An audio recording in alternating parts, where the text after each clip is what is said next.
everyone, welcome back to the Toll Tribe channel. Unless you're new here, in which case I should say welcome to the Toll Tribe channel. I'm Lorianne and I'm so happy that you're here. Thanks for stopping by. So you may or may not know this, but I'm gonna be a mom again. So I have a 16-month-old son. He just turned 16 months. I can't even, like, where's the time going? And my husband and I announced that we are on our second adoption journey to adopt baby number 2. It was probably a surprise to a lot of you guys. It was a surprise to us. We were not on the path to adopt just yet. We knew we wanted to in our future, and we actually planned to adopt baby number 2, but not for like another year or two. And then this situation came to us because, you know, God's timing is everything, and what do we know? And in preparing like myself and my heart to possibly welcome a second baby, I've been doing a lot of reflecting on myself as a mother and the past 16 months of raising my son, and things that I loved or things that I maybe didn't love so much, or things that I wish I got to do more of or less of, or whatever. And I thought that that might be an interesting idea for a video. So today I'm going to be sharing the things that I plan on doing differently with baby number 2 than I did with my first baby. Now, for starters, this by no way means that I'm not proud of the job that I've done the last 16 months of raising my son. I'm very proud of my mothering, especially being a first-time mom and being a pandemic mom. It was hard. It was hard for the first several months of my son's life. It was all me. There was no help from anybody. And I know a lot of people go through that, maybe if you live in different places from your family and stuff.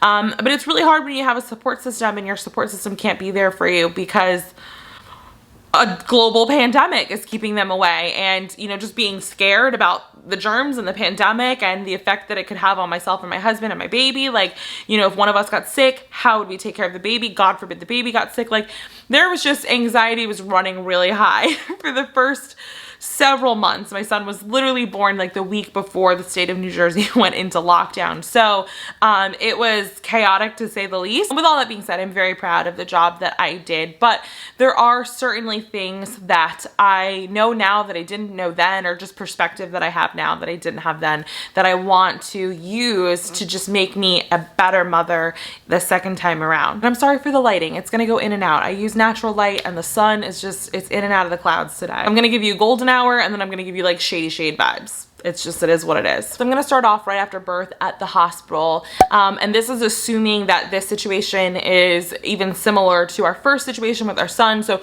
we were not there for our son's delivery. We got a text. It happened very quickly from what I understand. We got the text right after he was born, and we arrived at the hospital about an hour later. We had to like pack up the car and we just went.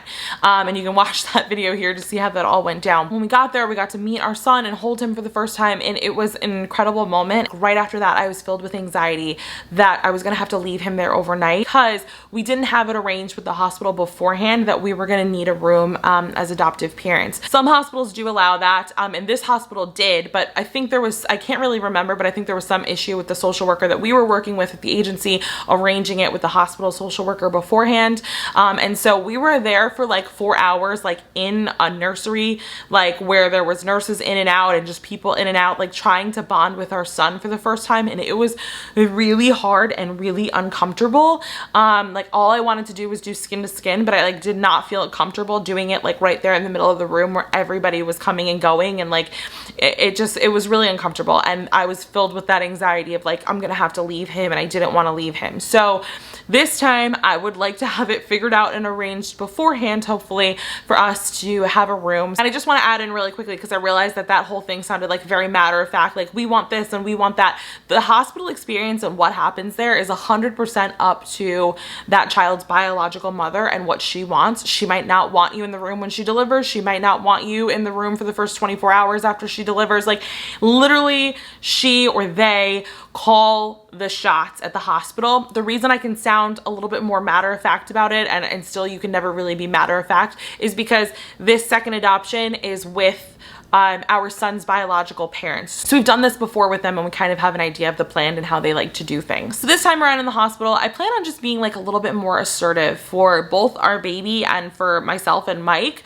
I'm not a very assertive person by nature. Thankfully my husband is. So a lot of the times I just kind of sit back and like let him handle that kind of thing, and like I just stay, you know, passive in the corner. And that's not to say like in our first hospital experience we were treated poorly. I definitely didn't feel like we were treated badly by any of the staff or the nurses or anything like that, but I definitely always felt like there was a sense of hesitancy when they would deal with us. I think it had a lot to do with like legal reasons. I think they were like worried about maybe providing us with too much information about Josiah or talking to us about any of his medical things, because they were like, well, you're not his legal parent, which I totally get.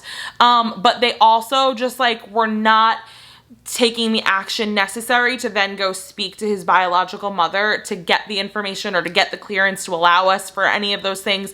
And so everything that needed to be done, or every question that we had, it just like, it took so much poking and prodding and asking and like pushing to get the answers.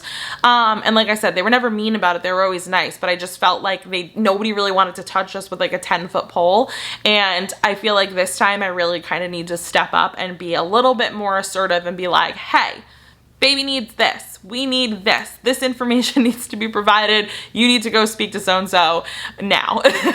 And it's just not in my nature, but I have realized as a parent, like if you're not going to advocate for your children, like nobody is. And so you really got to like step up to the plate, especially in these situations. I think that the first time, the whole experience in general and parenting in general was just so foreign to me that I didn't even know what to do or what to be saying or what to be demanding. And so this time around, I have a little bit of a better idea. So this time when we leave the hospital with baby, we're planning on doing a period of intentional cocooning. The reason I say intentional is because we did do some cocooning with Josiah, but it was not intentional. It was very unintentional. It was because the pandemic hit and we just couldn't have people in and out of our house for safety reasons. Everything was on lockdown. And so it was just me and Mike and Josiah all the time for the first couple months, at least the first 3 or 4 months. If you don't know what cocooning is, I'm going to link the video I made about it up top. I'm by no means an expert. This is just what I've researched and read about it, but it can be beneficial to adoptees of all ages. And basically the quick gist of what cocooning is, it's basically when you bring home your adopted child, you're not letting, you know, all the family members come in and out. That child is just living with its, you know, core central family. Furthermore, the adoptive parents are doing all of this child or baby's care. So you're doing the diaper changes or, you know, the clothing changes, you're doing bath time, you're doing feedings or putting meals together. So there's no big sister swaddling and holding baby. There's no grandma coming in and feeding baby. It's just the parents taking care of the baby. And there are a lot of reasons that this can be beneficial. It really helps to establish a bond between the child and the parents. So we haven't really established a set period of time of cocooning with baby number 2. And the way I'm thinking it'll play out is when the hospital, we're alone with baby. We don't invite family in for that experience. We don't feel like it's very appropriate. I loved having that alone time with our son in the hospital. Once initial paperwork is signed and baby is like officially placed with us and we're legal guardians, like we did with our son, we welcomed our family over to meet the child. Everybody was super excited. It was a very joyous occasion.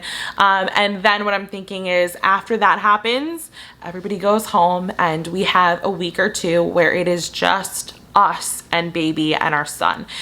So as much as I know his family would love to come and visit and be there all the time, and as helpful as it is to have family come in and out and bring meals and do all of that stuff, it's just a different situation for us than it would be for somebody who is carrying and birthing a child and bringing them home. And I think everybody knows that and understands that the process is a little bit different, the bonding is a little bit different, and that they respect that. Next, this time around, I plan to do a lot more skin to skin with baby. I really thought with Josiah I was going to do all the skin to skin. I was like, I'm going to do it all day, every day, my entire family leave. And I did it quite a bit for the first 2 weeks, and then it kind of dwindled down after that. And I don't know if that's like normal or not, or how long you're supposed to. I've really never looked into that. I probably should. I'm gonna look into that after this video. And really what hindered me, I think the first time around, is I really struggled with managing my time. And I really felt like if Josiah was sleeping and I was just laying there holding him, I was not making proper use of my time, and I should be trying to catch up on laundry, or I should put him in his bassinet and try to catch up on some sleep myself, or I could be getting head start on dinner. Like I really was trying to cram so much into that time instead of just like laying still and just like enjoying skin to skin. And so this time around, I don't want to do that. I don't want to miss out on my skin to skin time, although I do know that it's going to be very different because I'm going to have a newborn, but I'm also going to have a very active toddler.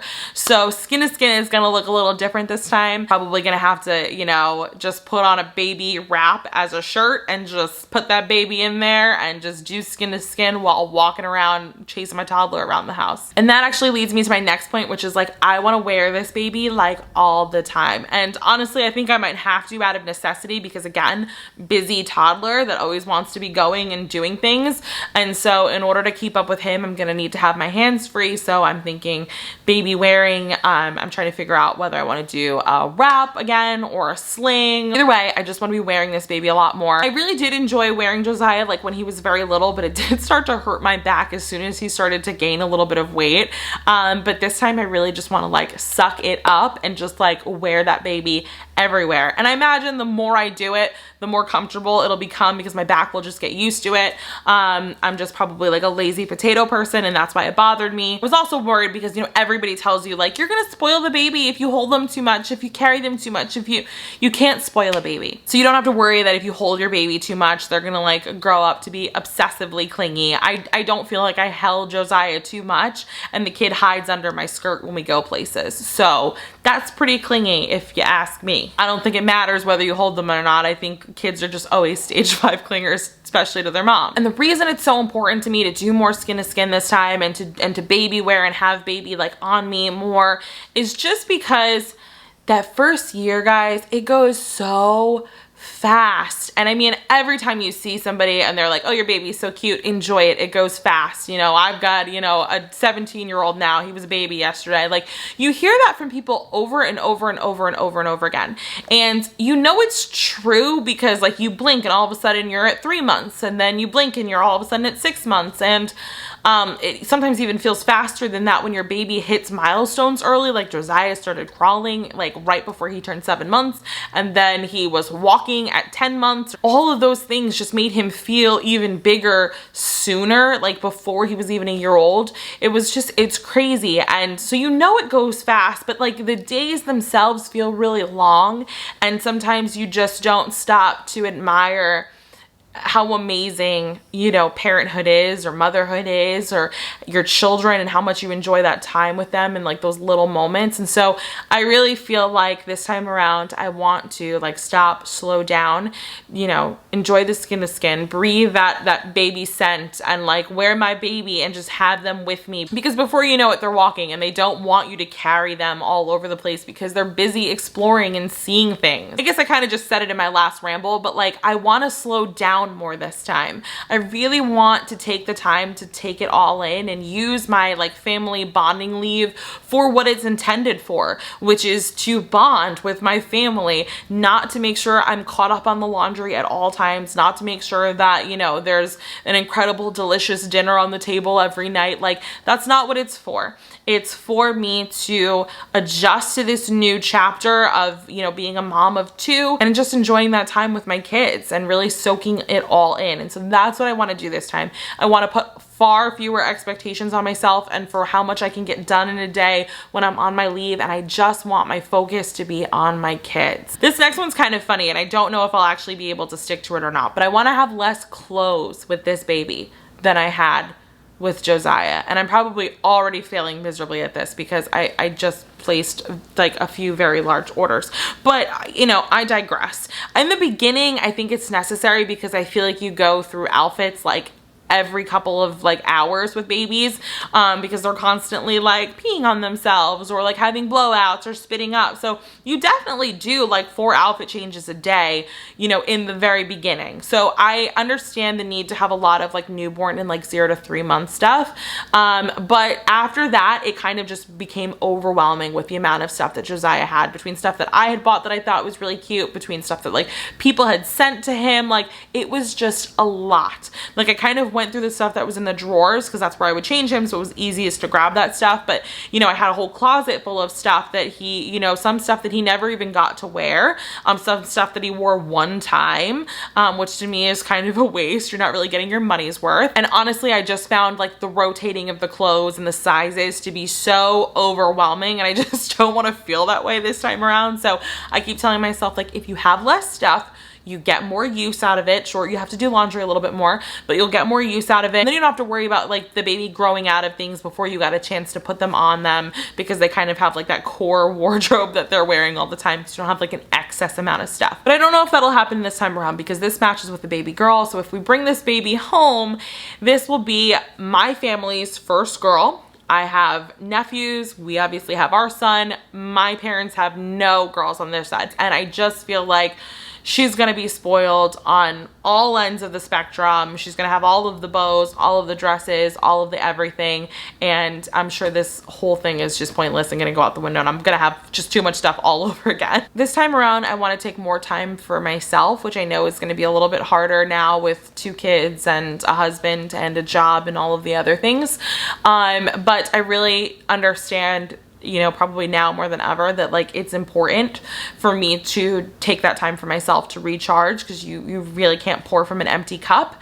And I didn't do that a ton in the first year with Josiah, and it's for many reasons. I couldn't really go anywhere or do anything because of COVID, and so it's not like I could leave for an hour and, you know, go get a manicure, pedicure, or like a massage, or just browse the aisles of my favorite stores to clear my mind. And we lived in a smaller house, so it was also really hard for me to just like escape for a few seconds, even if I left Josiah with Mike, just to kind of like, you know, take some time to myself. But I know that this time around is going to be even harder, being a mother of 2 under 2. And in order for me to be my best for them, I know that I need to take some time out for me. This time around, I'm going to figure out how to do that. I don't know what that's going to look like yet, but I'm going to figure it out. It might just be like lounging in the backyard in a hammock or something while Mike, you know, takes over for an hour, but I'm gonna figure it out and I'm gonna do it. This time around, I also feel like Mike and I need to make a more cognizant effort to make time for us and our marriage. Again, with our first child, it was all during the pandemic, so there really weren't many places that we could go.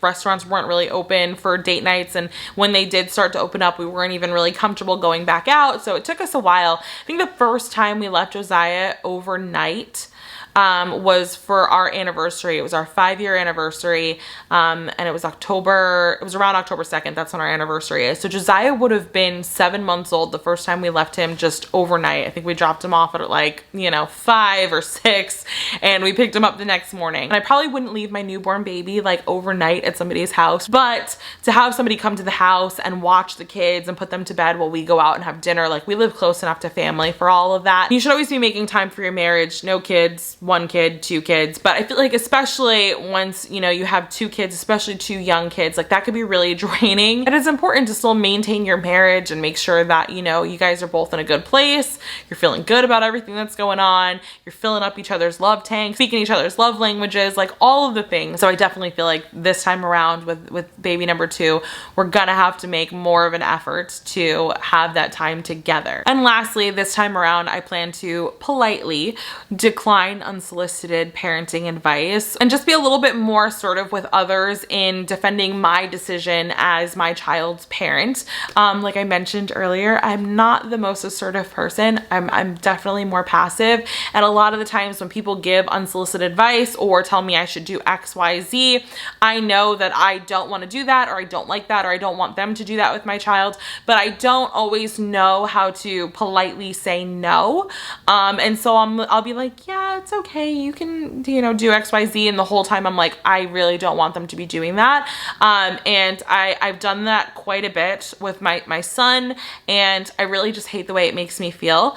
And I definitely just don't want to be like that. And I feel like I shouldn't have to be. I feel like if you can sense that there's some hesitancy in my answer to you, you should respect that maybe that's not for me, or we don't do that with our child.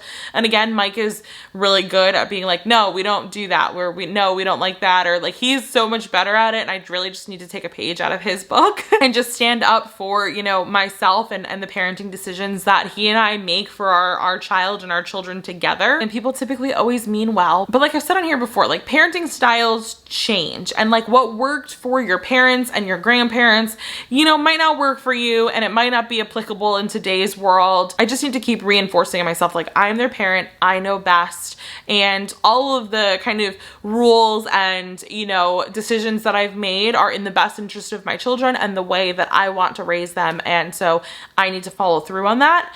I need to not let other people make me waver in those decisions, because I don't want to hurt somebody's feelings or disappoint them or seem disrespectful in turning them down. And I just need to be like strong in that. Everybody else just needs to respect that these are our children and we're going to raise them the way we want to raise them. That's it for my list of things that I plan on doing differently with baby number 2 than I did with baby number 1. If you're a parent of 2, 3, 4, however many, and there are things that you did differently with each of your children, leave a few of those below. I'm really curious to see like what everybody, you know, wants to do differently between their first and their second, or their second and their third. Honestly, it's crazy to me how much of parenting is just like trial and error, but it really is. And every child is different. So even some of the things that you do for one don't work for the other. And you just kind of have to like plot twist and like, you know, plan a new course of action. If you like this video, you could leave it a thumbs up. Don't forget to subscribe for more videos from the Total Tribe channel in the future, and I'll see you guys in the next one. Bye.